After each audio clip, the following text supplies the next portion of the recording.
दोस्तों, आज की कहानी है माँ तुम्हें तो अपनी बहू के आराम की बहुत पड़ी है। दोस्तों, कहानी शुरू करने से पहले अगर हमारे चैनल को सब्सक्राइब नहीं किया हो तो कर लीजिए ताकि आपके पास पहुँचे हर रोज नया वीडियो।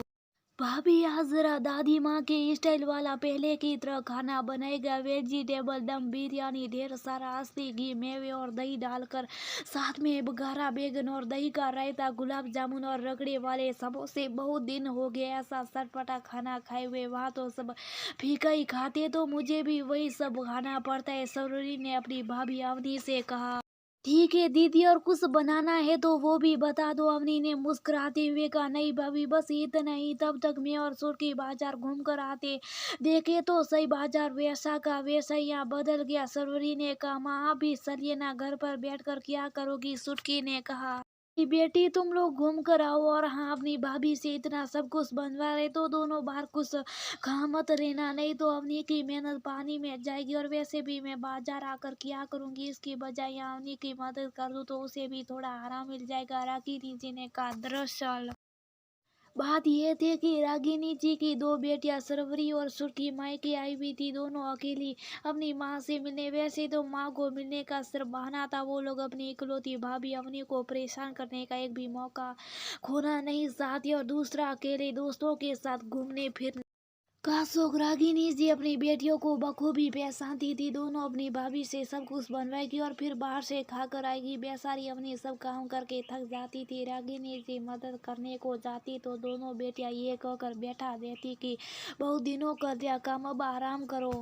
रागिनी जी के पति के देहांत के बाद जिस तरह से अवनी ने उन्हें उस दुख से उभारा, उतना ही नहीं, जब 6 महीने पहले रागिनी जी के पैर में फ्रैक्चर हुआ तो वो कुछ कहे और झिझक के अवनी ने सब कुछ बेड पर ही करा दिया उन्हें। उस दिन से हुआ ने मन में ठान लिया कि मेरी असल बेटी तो मेरी बहू है, उसे कोई तकलीफ या दुख नहीं पहुंचाऊंगी। इसलिए आज जब बेटियों ने इतना सारा खाना बनाने को कहकर घूमने चलने को कहा तो उन्होंने मना कर दिया। तब सुर्खी से रहा न गया तो उसने नाराज होते हुए कहा। माँ तुम्हें तो अपनी बहू के लिए आराम की बहुत पड़ी है। ऐसा नहीं कि बेटियों आई है तो उनके साथ कुछ वक्त बिताए।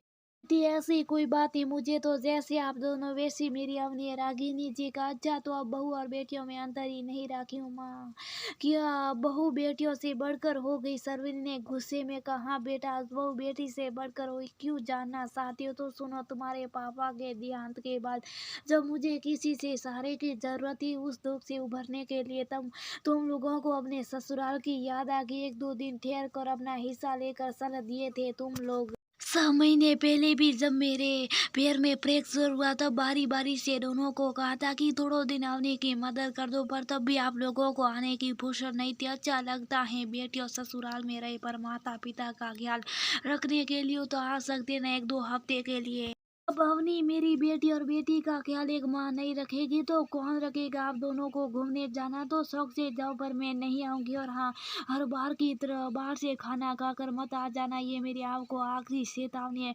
बेटियों तो बेटियां बन कर रहो कहकर रागिनी जी अवनी को मदद करने के लिए रसोई में चली गई।